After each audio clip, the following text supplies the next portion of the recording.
We are live, as Johnny has told me in all caps. So, those tuning in, welcome, mainly to the LinkedIn audience out here as well. I'm Derry, the co-founder and CEO here at One Up Sales. And if you signed up or you're tuning in, I imagine you're very aware of what it is that you're tuning into.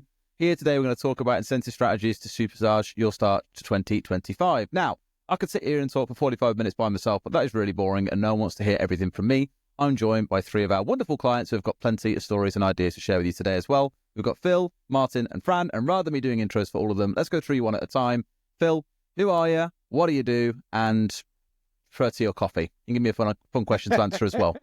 Well, it depends what time of day. Do I prefer tea or coffee? I'm one of those caffeine intolerant, so coffee in the morning, tea in the afternoon. Now we've boxed that off. But yeah, I'm Phil, managing consultant for Cast UK, who are executive level recruitment business. Recently changed roles. I was heading up client development, but I'm now growing out a team covering the south of England, but we pretty much operate across procurement, supply chain, logistics and sales. I've worked in recruitment for 20 years, but I've never had as many toys to play with, this being one of them. Fantastic. Cheers, Phil. Martin, your side? Yeah, hello. I'm Martin, CEO and founder of Platform Recruitment. We are a tech recruitment agency working in the UK, US and Germany. Founded in 2010. We've got about 27 staff at the moment. And we cover anything tech, really. Grown up from embedded software, electronics, mechanical, but any sort of tech companies we work with. We started with One Up Sales back in September, I think it was. So we have been going roughly sort of 2-3 months now. Looking forward to talking about it. I know we've been using it. And that's the most important question though, mate. Tea or coffee? Coffee, always. Tea if I'm sick of coffee, but yeah, always coffee. My man, I became a coffee person about 5 years ago. I don't think I've touched tea in about 4 years now at this point, whereas before that it was 3 or 4 cups a day. It was dangerous. Well, here we are. Rand, I'm hoping you can let the side down. You'll be a coffee person as well, but tell us a bit about yourself too. I'm Fran. I'm the operations manager at Growth Partners. We are an insurance recruitment company operating in the UK, Europe and US. We've been using One Up since about June of this year. And yeah, I'm mostly a tea drinker, but yeah, definitely need a coffee to kickstart the day. That's the hours at the start. You have coffee at the start and then slightly lesser hit of the tea in the afternoon. I love it. Awesome. So what we're going to go through today for those who are tuning in here as well is worth noting. Obviously, like I said, we've got these 3 on here to go through 3 real world examples of different competitions or incentives that they've ran. Have a little bit of a chat afterwards as well about different ideas for how to really get the most out of your teams. And then we'll go through a little bit of audience Q&A towards the end. However, if you do have questions as we go through about specific parts that we go through or specific ideas that these guys have got, feel free to ask. And producer Johnny, normally it's producer Callum. Today it's producer Johnny behind the scenes. Will feed them to me. And we'll have a chat about those as a group as well. So, should we start things off a little bit first and foremost? And I think we're starting off with yourself here, Phil, for Cast Olympics. Now, we had a quick scan through the slides before we jumped into this one and had a lot of question marks around the activities that you guys are tracking, which we'll come on to in a minute. But do you want to give us a little intro here to the Cast Olympics? What was it all about? What was the idea behind it? What were you trying to get out of it? Yeah, so, I mean, obviously, we ran it alongside the real Olympics, and the idea came from, we have some standard metrics that we track through One Up Sales, and it was just to kind of breathe a little bit of new life into it. You know, we are tracking daily, weekly, monthly, and quarterly competitions, missions, that sort of thing. But we decided to try and play on a theme, which was the Olympics. So I reached out to Joel and kind of sounded out my idea to him. And the idea was quite simple. Instead of having a standard metric, for example, first stage interview booked, we would rename that with judo or shooting or archery or whatever, just a Olympic sport. And so we took all of our key metrics, we renamed them, and then we assigned points. We assigned points for those activities. Placements would score higher than sending out a spec, for example. And at the end of the Olympics, we were able to award a gold, silver, and a bronze medal for people who had performed the best across all disciplines, and their points were tallied up. So it was taking what we do on a day-to-day basis, but just reworking it slightly with an Olympic theme. And we had a sports day for the final day, so everyone came into the office dressed in various sporting attire, from guy who came in as a 70s tennis player right through to someone who came in full like hockey masked the lot. So yeah, it was a lot of fun. We got a lot of social, but that was for the final. Then we just had some prizes, so we went out on Amazon, bought some gold, silver, bronze medals, and yeah, just turned into a lot of fun for the final day. Excellent, awesome. I'm curious as well, because in the sense is like where we've seen them not really always be super effective is when they aren't really, there's no communication done around them. They're kind of launched, they're in the background. It's like, yeah, cool, one is live, but in your case, they're at the very tail end of things. You've got these physical medals, you've got guys coming in dressed up as different like Olympic sports. Did you have anything to kick it off as well, or kind of announce it, almost like a torch being passed around the office? Well, we did actually have the torches. We didn't go quite that far, and it's definitely something that Health and safety hazard, that, mate. Yeah, well, we went. We did go extra cautious. We got inflatable torches, but yeah, we had a little parade and a little ceremony. But because we run competitions at least on a monthly basis, it was just adapting them. So all of a sudden, people were starting to get used to. Dial outs were all of a sudden called, I can't remember what they were called, but dial outs were all of a sudden called karate. So it's people competing for who got the most karate points, for example. I see. But everyone was bought into it. And because it was something new and because it was run over a longer period of time, what we found was that a lot of our competitions are a sprint, afternoon, morning, maybe even a whole day. But this was done for the duration of time. So it was, it allowed people to have an off day and then still be involved rather than missing out on the prizes, which we found worked quite well, which has fed our idea for the Christmas chat for our Christmas competition. Phil, can I ask a quick question on it? I was just about to invite you to do that, Martin. You've read my mind. Cool. Please go ahead. So we run incentives all the time, but we tend to find that the ones over a longer period of time, it's quite difficult to keep people engaged. If you're running it for a couple of days, it's quite easy, but run it over a couple of weeks. I guess my question is, how do you keep people engaged over a sort of longer term incentive? So I'm assuming you ran this over the whole of the Olympics, so it would have been a few weeks, right?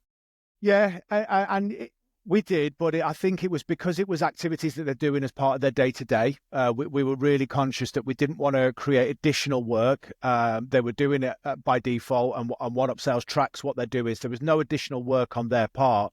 But what we were trying to get them to have a look at is how, obviously, the points were weighted towards more effective activities. So instead of, spending the whole time working through and just adding contacts onto the CRM and doing nothing with it, they would quickly discover that their point tally, they were miles behind, whereas there was multipliers in there. Whereas if you had the contacts and you sent out a spec, or and you sent out a connection request on LinkedIn, for example, you could start to build it up. So it was about multiple activities over a prolonged period of time rather than specific activity over and over and over again.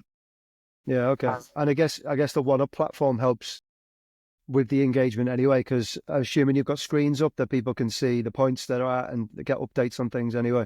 We do, yeah. So we had the live screens. Everybody's got a dashboard on their computer as well, but each manager was tasked with motivating their own team. So while we were doing it as individuals, each team had a briefing session in the morning, whereas this is the state of play. This is how we're tracking against the other team. There's 3 teams, North, Middle and South. And we were pitching against each other, and the managers really drove that engagement to say, you scored really high in karate, but why don't we have a go at judo for this afternoon, and that sort of thing, just to get people doing different activities, but in a fun way. I'm just waiting until someone takes it dead seriously, like body slam someone through a desk, thinking like sumo is actually a real thing in the office at that point.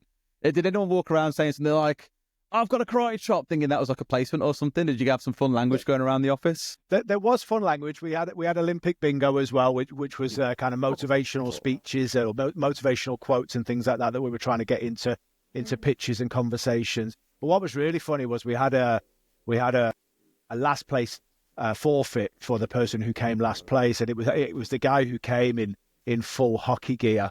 And he had to basically run around the block in whatever outfit he decides to come in. Now, we didn't know he was going to come last place, but with the videos of him sprinting around the block in full hockey gear, including face mask and hockey stick, it might have backfired actually. But no, it was to be honest, it was a lot of fun. Everybody really enjoyed it. Did the police turn up by any chance when some locals rang up saying there's some nutter running around in full hockey gear here, scaring the hell out of everyone? Well, we've been there for nearly 20 years, so they know what we're like. So no, they didn't, but only because they know us. They know the chaos that's going to come. Yeah. Anything on your side, Fran, you want to ask about this one? Yeah, I think around, obviously with the teams, how did you kind of structure those? We kind of with a lot of our kind of team-based challenges, really kind of focus on who different levels and things like that within the teams. Did you think about that at all? No, I mean, we all do effectively the same job. Clearly, managers have got other duties involved, but in terms of our activities and our inputs, that they're all pretty much the same. Those consultants that had been there longer were a little slower off the mark in terms of their points, but because they've built relationships, they've got accounts, and they knew over that period of time that jobs would come, meetings, face-to-face meetings, that sort of thing. So we didn't adapt it, but everybody does those activities anyway. But clearly a more junior consultant would probably have scored higher on the colder outreach, but then the longer serving, our more senior consultants would have got more points for vacancies or placements. So it all worked out in the end. Normally that's one of the downsides to the shorter sprints. Those with more strategic roles might even be out visiting a client and they can't get involved, so they normally are almost penalised for doing a good job. So we were quite interested to have a longer sprint just to see what the engagement levels were like, and thanks to, I think if we didn't have the one-up platform, we'd have really struggled because people wouldn't have been able to see it. But because everyone was doing it and you heard other people on the phone, everybody just got involved. Yeah. Nice stuff. I have just realised, by the way, Johnny raised it to me, producer Johnny, sorry, I can't call him Johnny when we're on the call. The reason why these things all say like gravy and turkey and pigs in blankets is because you rename the metrics that you use for the Olympics for your Christmas incentive, right, which you've now got coming up. What is that Christmas one, out of curiosity? Is it a similar sort of vibe, or? Similar, yeah. But what I noticed was that it was a bit of a bugbear of mine, because I was hoping with the Olympics that we would get a cross-section across a number of disciplines. And what we actually found was that those that won just did one discipline over and over and over again, which kind of defeated the object. So when I went away and thought about what I could do better for next time, I stumbled across the idea of creating the perfect Christmas dinner. So again, I reached out to Joel, told him my idea, and you'll notice on the league, one of the slides that comes up has an individual's pie chart with how they've accumulated their points. And so this challenge, which is being launched, we're doing it on our Christmas jumper day, but that is going to be, we're doing it for the week that ends with our Christmas jumper day. And the idea of that one is to build the perfect Christmas dinner. So in essence, if we've strategically named certain activities, so if you just end up adding contacts and sending out specs, your Christmas dinner is going to look very much like a plate of sprouts and bread sauce. The idea is that you get more of the good stuff, i.e. the pigs in blankets and the turkey. So everybody can have, what we're hoping for is a full pie chart across multiple disciplines. Love that. And we also know that you can't have a Christmas dinner without gravy, right? So I absolutely love that. Of course. Very cool idea. Love it.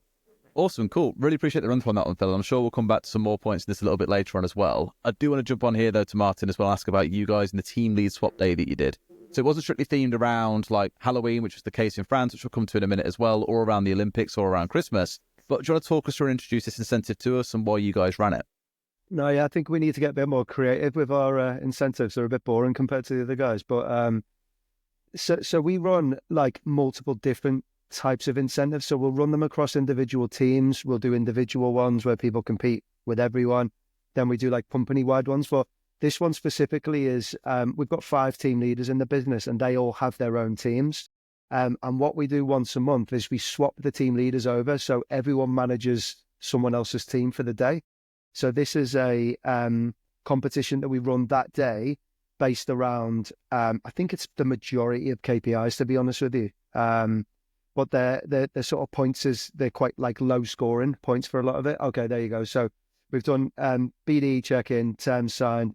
In the past, we've done like leads added, we've done CVs out the door and things like that as well. But I think this specific one Johnny run was around call activity and getting terms signed, i.e. winning new business. So the point of it is, we're trying to drive activity and we're trying to up the calls to managers and up the number of terms that we agree with new clients. But we're also sharing ideas between teams. So one team leader will manage their team probably a little differently to another team leader. And when they're in that new team and they're using the ideas from their existing team, people get a different sort of a bit of experience from new team leaders and different ways of doing things. And then we can share ideas at the end of it and ask the teams what they liked, what they didn't like. And it's just a nice way to share information across the business, really. I really like that, something a bit different, because obviously, like, I'm not saying there's anything wrong with like these more like theme competitions. They make the normal day-to-day a little bit more fun, a little bit more different. Whereas in this one here, you're actually quite drastically changing the operations of a business, where you're saying team leads swap around for the day. What was the biggest thing that you found as maybe a surprise at the back of the incentive then? Did you see a certain behaviour you didn't expect or anything along those lines? I think with any of these competitions, we always see a sort of a drive and activity, extra output. But when you swap the team leaders around, there's almost a little added incentive there for you to impress the person who's not your normal team leader. So the teams tend to do that little bit more than maybe they even would have done under their existing team leader. So it works quite well and it drives activity really well. And it's quite fun as well, because it's almost a bit of a joke, as in, is this team leader, am I better than your other team leader? And there's banter across the office and things like that. So it's quite a fun day. Is it the consultants or is it the team leaders, right? Everyone. No, I mean, who's the difference maker? Is it the team leader or is it the consultants that are better? And that's what you find out, I guess, and where the banter comes in. Yeah. I mean, you figure out as you go along, really. But I wouldn't pin it on the consultants or the team leader. I think it's a sort of mixed bag, really. It's how the team responds to the new person in charge, and it's how the new person in charge inputs really into the team and does things on the team. I really like that idea. It's almost taking everyone understands, taking a football analogy, but when a new manager comes into a football team, there's always those players that are on the fringe that step up, and it's almost taking that idea and applying it into a work environment in quite a fun way. Quite drastically as well. Makes it real fun. What do you think, Fran?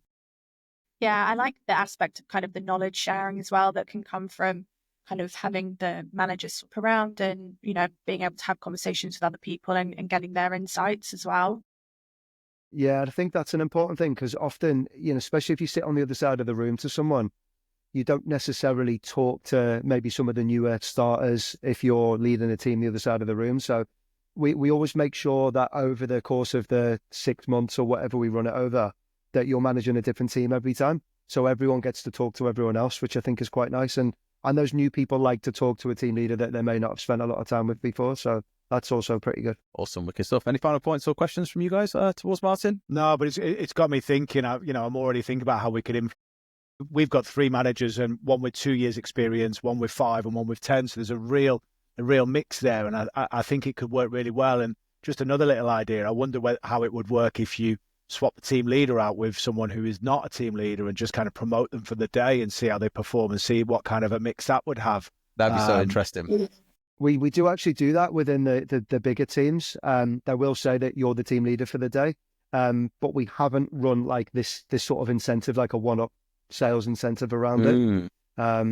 And before we had one-up sales, we still used to do these team lead swap days, but again, we didn't run a specific incentive on that day. So I think it's having something running in the background where there's a prize at stake with your new team, with your new team leader. That works really well. No, you guys are plugging us so much, so I'll make sure you're all getting your PayPal wires later. Welcome, don't worry. Amazing. Well, I'm sure we'll come back to some ideas on this. And for yourself, Phil, as well, you mentioned the kind of more like junior manager versus the more senior one.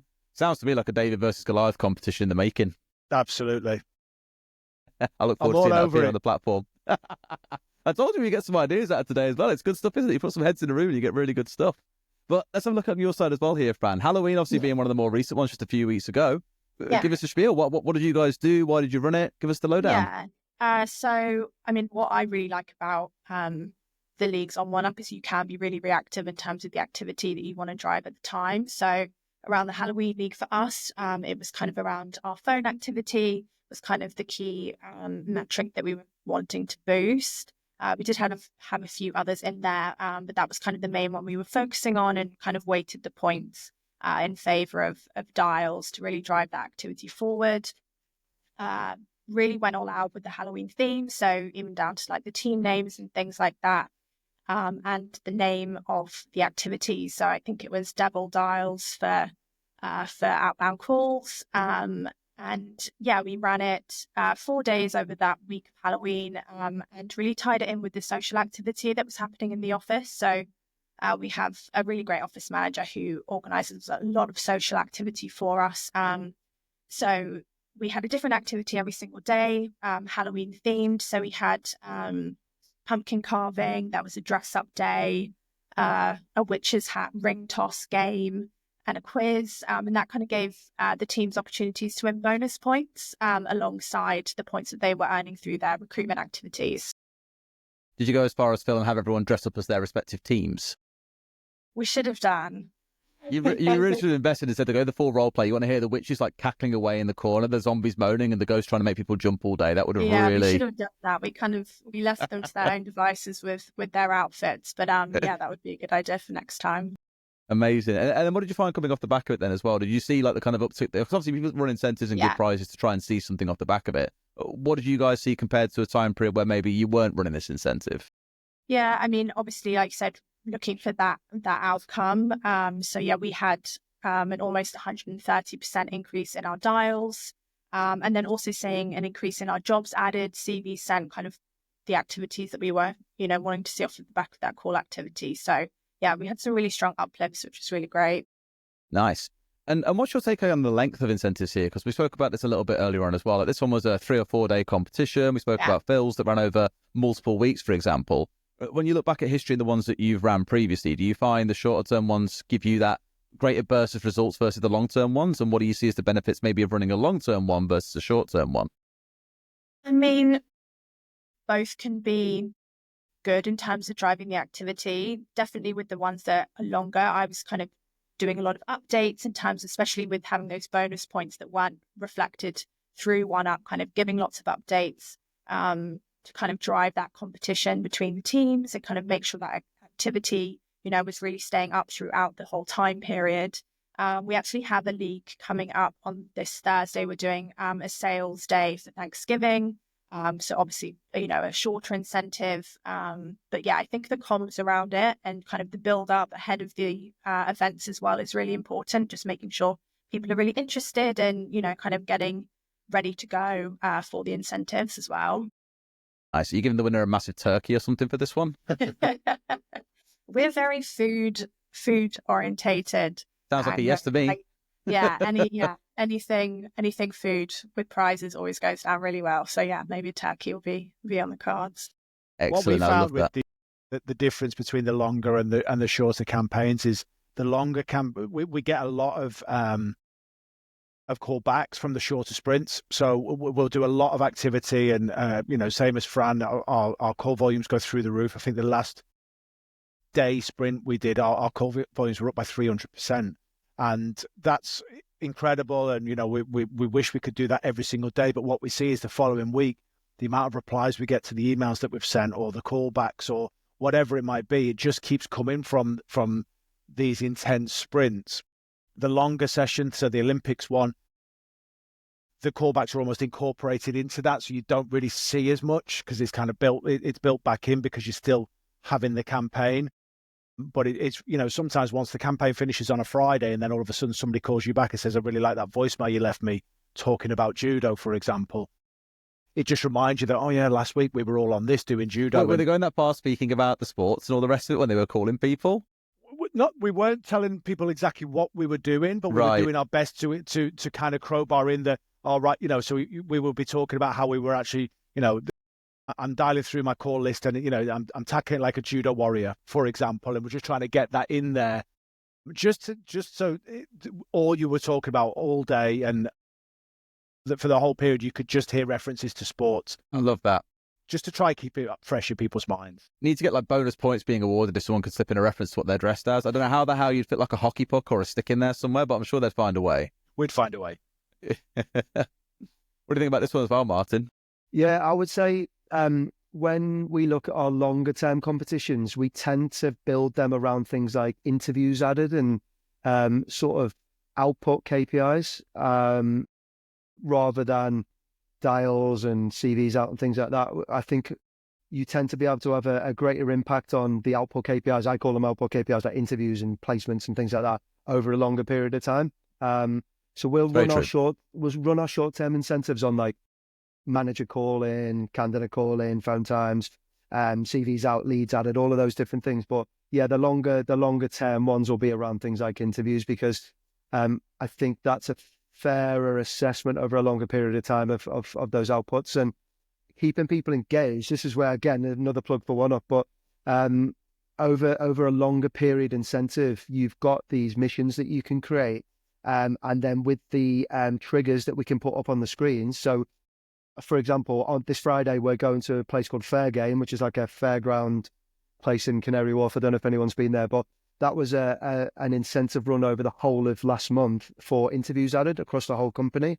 And we had the mission going with the bar sort of ticking along as we added interviews. And then every time someone put an interview up, their individual music played on the TVs, and everyone sort of celebrated and saw that bar ticking along, the progression bar ticking along to the 300 mark. So that worked really well as a long-term incentive, I would say.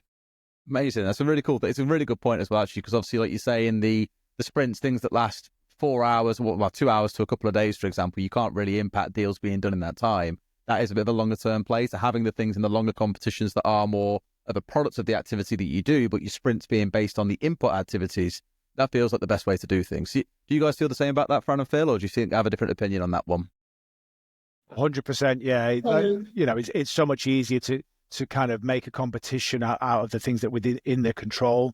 Obviously, we always add in, ridiculously high points for it if you sell a huge product or win a large contract, for example. But the chances of that happening during particularly one of our shorter sprints, it's not that likely.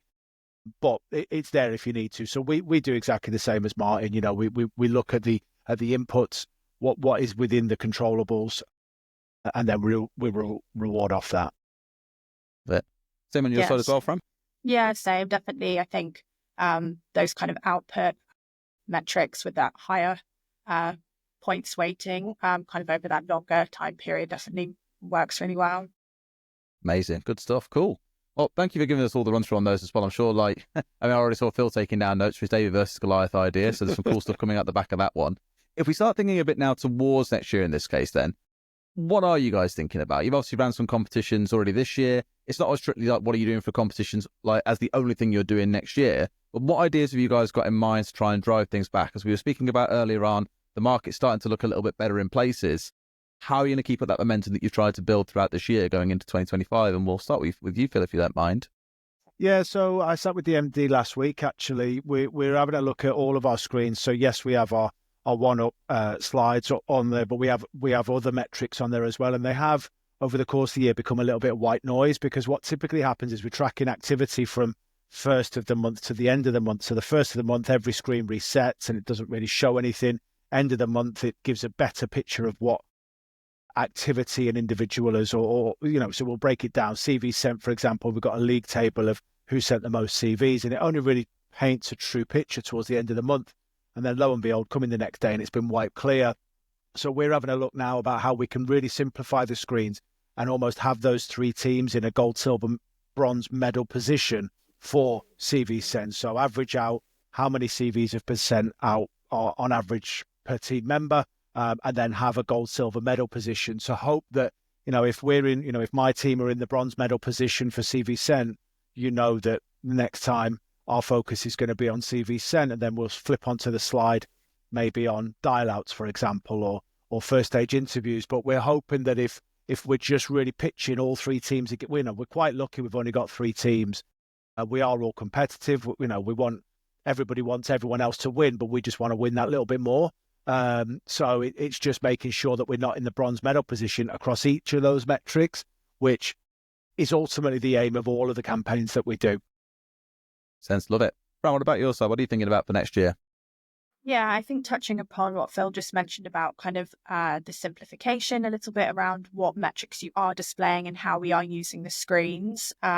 We've got several screens, and we're kind of really focusing different activity metrics on each one, rather than having kind of everything on a bit of a rotation, really kind of honing in and focusing on certain metrics.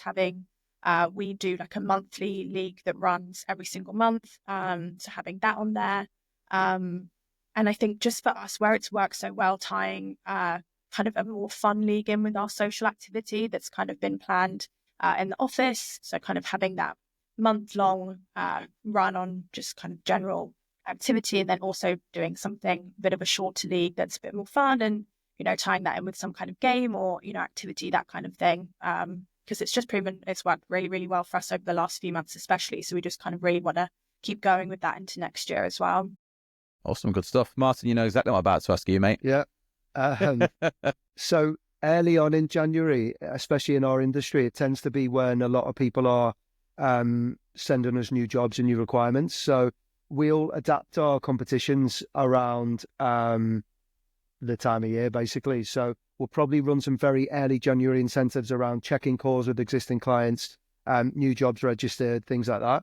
And then once that's done, first couple of weeks of Jan is done, then we'll probably center it around some longer term leagues, like Phil mentioned, the gold, silver, bronze medal leagues are quite good between teams.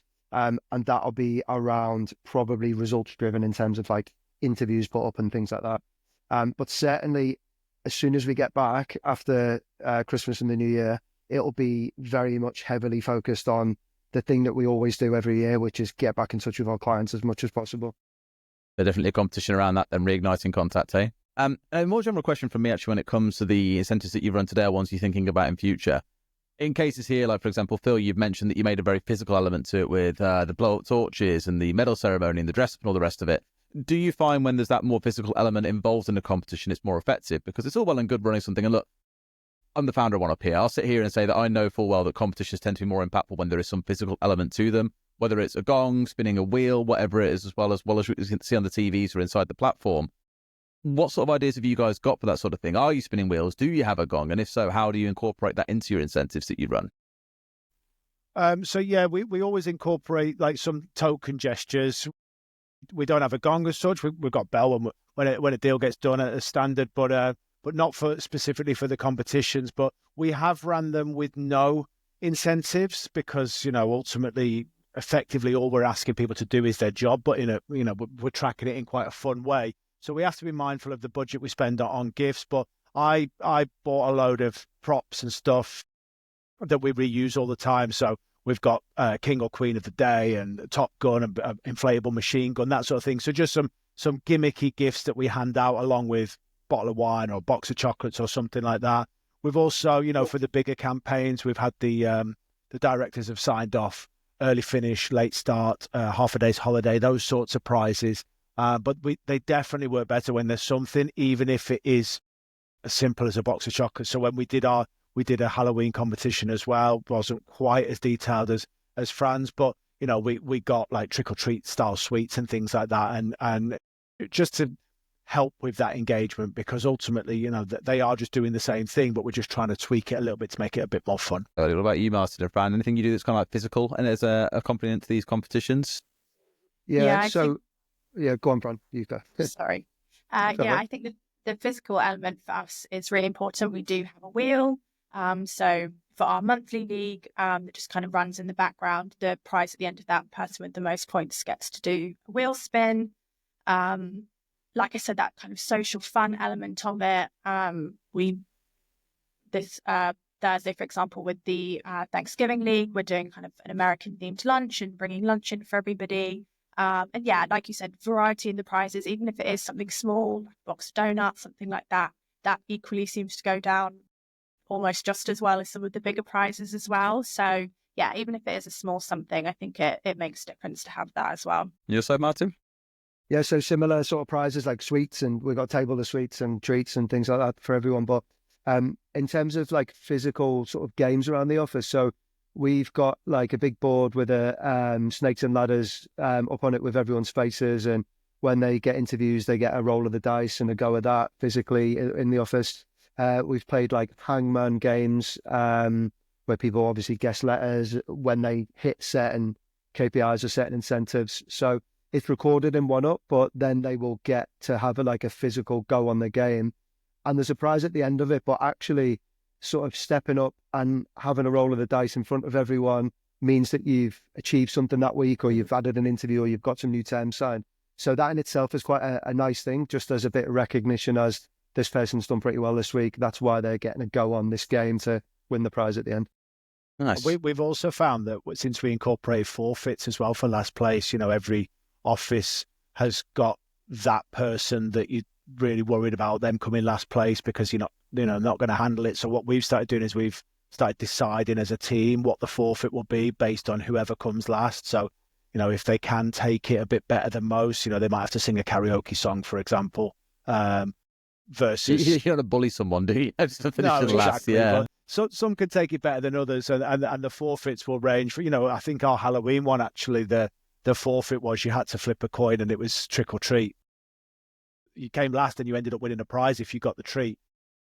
It's having that last place forfeit potential, but as managers, we understand how damaging that might be to the culture. So thinking about, if we made it, last place has to make everyone a brew, and that one person who just will not make everyone a brew happens to land there, we're gonna create conflict, and we don't want that. So we adapt the forfeit based on who is in last place.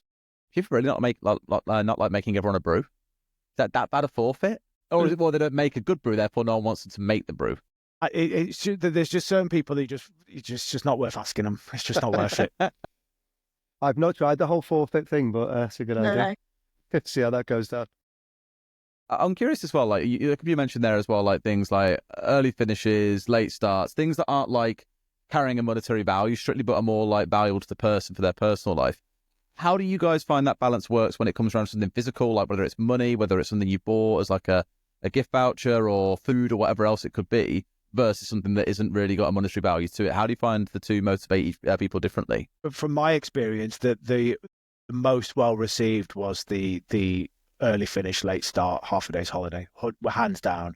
I think the first competition we ran, so we've been working with One Up for probably a year now. So the first competition we ran, the props that I bought, the crown and the cape and the inflatable machine gun, and there was a inflatable Zimmer frame for whoever was the least dial out. So it was just all a bit of fun, but designed to kind of humiliate them in a fun way.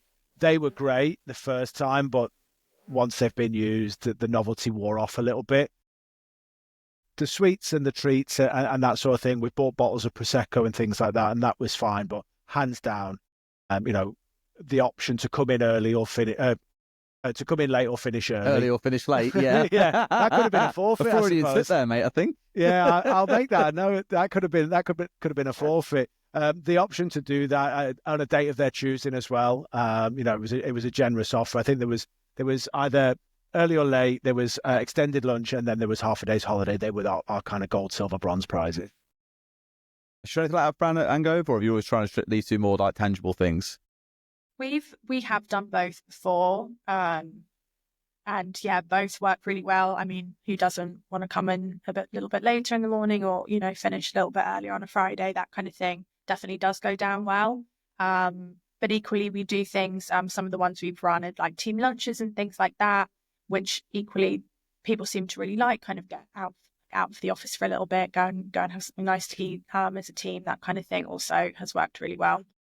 A big one there's around like experience versus like a gift, right? I told this story earlier on one of the podcasts I was recording. It was like my mom recently said to me, she's like, I don't want any more presents from you for Christmas or my birthday. And I was like, are you okay? Like, you love Christmas and things like that. And she said to me, it's like, I don't want presents, I want an experience. And then you'll remember many years into the future, right?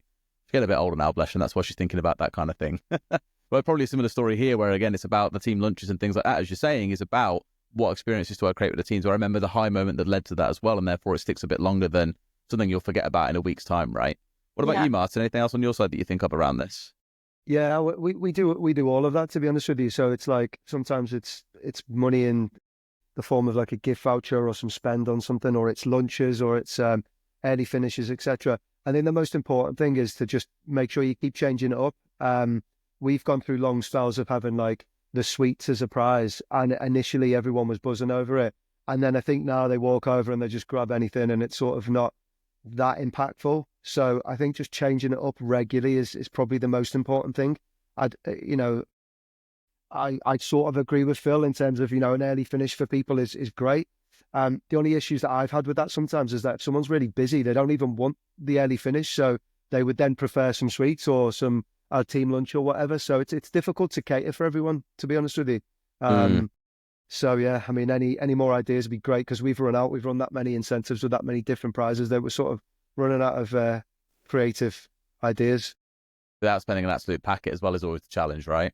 Yeah, that as well. And how have you handled it in that case then, Frank? 'Cause you sort of mentioned this. Are you offering them multiple choices when they come around to choosing a prize, or is it every competition we run will be a different type of prize so it never gets old? Yeah, usually if it's a specific competition, we will kind of say what the prize is, give a bit of flexibility. If it's going to be a voucher or something like that, we'll kind of say what the monetary value is, and it can be kind of a voucher of their choice. But yeah, we've done loads of different things. Spin the wheel, obviously, loads of different options on there. One of our incentives was for a quarterly incentive trip to Dublin that's coming up. So yeah, we've used it in quite a few different ways, really ranging from, like a £5 box of sweets prize all the way up to, an incentive trip as well. Nice. Love it. Awesome. Guys, we've packed in so much into this, it's now a 45-minute conversation at this point. It's been quite a long one. So I'd love to wrap up in a second, but I'd love to go around each just one at a time here and kind of ask for a top tip to someone who's maybe looking to just get started with incentives, aren't quite sure where to begin, what kind of one to run, what metrics should they be tracking. We spoke about a lot of it today, but to kind of all sum it up, Phil, what would you give as advice to someone who's maybe saying to you, what advice have you got for someone who's looking at trying to run their first incentive? Well, the top tip would be just speak to Joel, because he fixes everything. But if outside of that, I would just say keep it simple. Rather than introduce different things for, things that are outside of the day-to-day. If you're, the beauty of OneUp, in my opinion, is that it creates gamification for what they're already doing. So it's just finding a creative way to demonstrate, to display, to create some friendly competition around what they're already doing, and then just stick with it. If everybody gets behind it, but I think Martin mentioned earlier, you just got to keep mixing it up, because if it's just the same thing every day, it just becomes white noise. So keep it simple and keep at it. What about on your side, Pram? I think keeping up the momentum with them, the way you announce that you're going to be doing, running those leagues is really important. We use kind of our all-staff kickoff meetings on a Monday if we're going to be running something in that particular week. Really hype it up, make a big deal out of it. Encourage that competition between the teams, give people updates on, check-in, that kind of thing while you're running them as well, and really kind of keep that momentum going while you're running the incentive. I really half expected your advice to be reward them with food. I look forward to seeing what this lunch looks like later this week. Amazing. And that'll forever now hang in my mind that Angove is a food company. That's it. It's sticking forever. What about you, Martin? Yeah, I would say one of the most important things for me is that when we're setting an incentive around a certain thing, we do a bit of refresher training on that thing as well, just to make sure that everyone's got a good chance of competing with each other. So you might have more experienced people, newer people in the team. I think if you can use the competition as an excuse to run some sort of incentive training around the thing you're asking them to do, it's quite nice for them as well. So everyone feels like they've got a fighting chance. It's a really good link, actually, I think about that, to training overall, right? Rather than sitting in a classroom for 2 hours and being told, here's how you do a good BD call. It's more you're going to do a BD call and learn how to do one, and then we're having a competition about it so you can prove that you're putting into action what you've learned, which is something we didn't speak about earlier, but it's a really good idea, actually. So thank you for that tip as well. Awesome. Well, that's about all for today, though. We've gone 45 minutes, guys. Really appreciate you jumping on and sharing with us the insights into how you guys have done things. Hopefully, you three have taken some ideas from each other as well. I'm sure everyone watching at home has too. And look forward to seeing what competitions you put together in the new year. But thank you all. And for all of you watching, recording will be available later as well. But for now, have a wonderful day and catch you all later.